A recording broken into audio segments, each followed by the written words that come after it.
पिंकी की शादी कुछ ही दिनों पहले भारतपुर गांव में हो जाती है।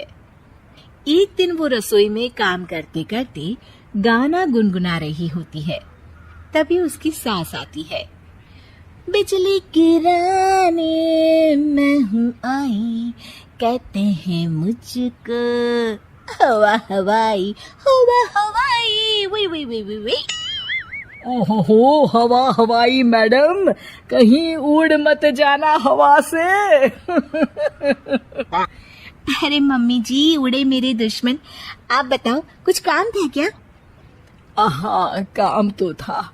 हमारे पड़ोस वाले गांव में उषा रहती है ना, उसने कुछ सामान बोला था मुझे लेकर जाने को। अब मेरे घुटनों में हो रहा है दर्द, तो तुम ही पहुंचा दो ना बहू ये सामान। अरे वाह, इतने सुहाने मौसम में घर से बाहर निकलने को मिल रहा है, मजा आ जाएगा।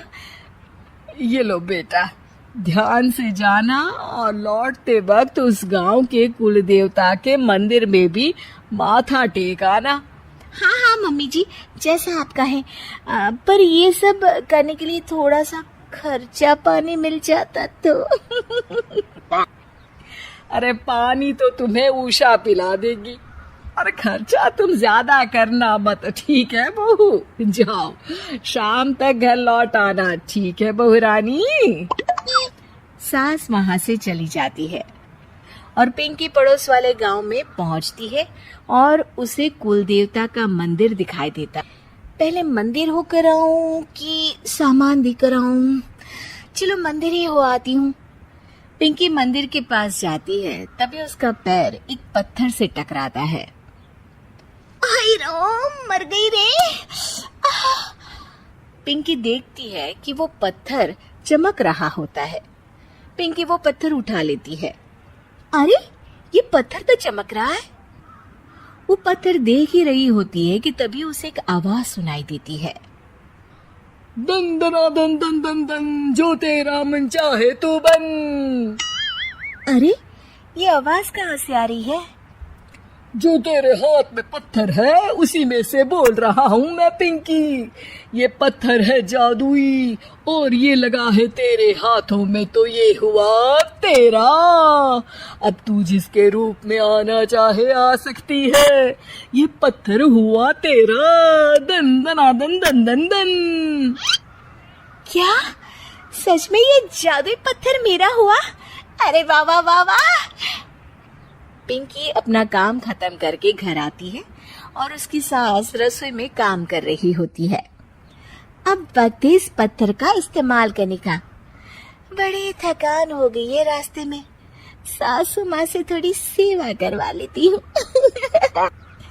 पिंकी पत्थर को हाथ में लेकर अपने ससुर का रूप धारण कर लेती है। अरे ओ कमलेश की माँ, इधर तो आना जरा। क्या हुआ जी, क्यों चिल्ला रहे हैं? अरे मेरे सर में बड़ा दर्द है, जरा सर और कंधे की मालिश तो कर दो। मैं आपको मालिश वाली दिखती हूँ क्या? जाइए, किसी नाई के पास जाइए और कराइए मालिश। जी भर के कराइएगा। अरे तुम ही तो हो मेरी मालिश वाली। तुम्हारे कोमल कोमल हाथों से जब ये खूबसूरत उंगली में बालों में मालिश होती है, आहा, सर दर्द हो या कैसा भी दर्द भाग जाता है। आप भी ना, आपने पहले तो कभी मुझसे ऐसे बातें नहीं की। आइए बैठिए, कर देती हूँ मालिश। पिंकी की सास पिंकी की मालिश कर रही होती है और पिंकी को बड़ा ही आनंद आ रहा होता है। इसे कहते हैं स्वर्ग की जिंदगी।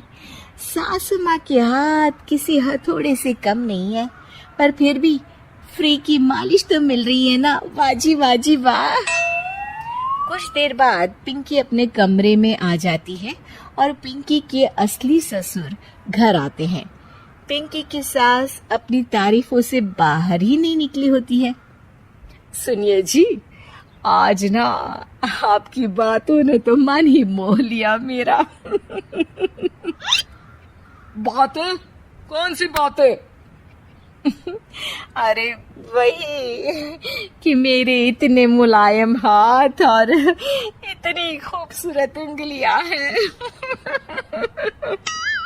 ससुर जी को तो कुछ भी समझ में नहीं आता और पिंकी वहां आकर चुपके चुपके उनकी बातें सुनकर आनंद ले रही होती है।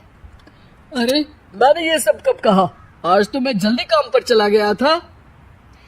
अरे अभी मैंने आपकी मालिश की अपने इन्हीं कोमल हाथों से।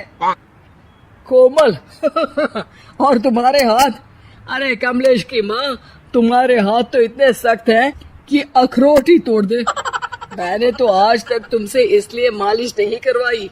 तुम्हारे हाथों को देखकर तो मुझे वो डायलॉग याद आता है, ये 2.5 किलो का हाथ जब किसी पर पड़ता है ना तो आदमी उठता नहीं, उठ जाता है। सास को गुस्सा आ जाता है। आए बड़े मेरे हाथ को 2.5 किलो का कहने वाले। अरे खुद की तोंद देखी है, बारात का ढोल भी शर्मा जाए देखकर। पिंकी उन दोनों की बातों से हंसी रही होती है कि तभी वहां कमलेश आता है और वो बहुत परेशान होता है। मैं तो लुट गया। अरे क्या हुआ कमलेश? दुकान में कल वो गुंडा जग्गू दादा आए थे और धमकी देकर गए हैं कि 1 लाख का हफ्ता देना पड़ेगा, नहीं तो मेरी दुकान तोड़ देंगे। सभी चौंक जाते हैं। क्या पिंकी अपने पति कमलेश को जग्गू दादा से बचा पाएगी? जानने के लिए देखिए रूप बदलने वाली बहू पार्ट 2।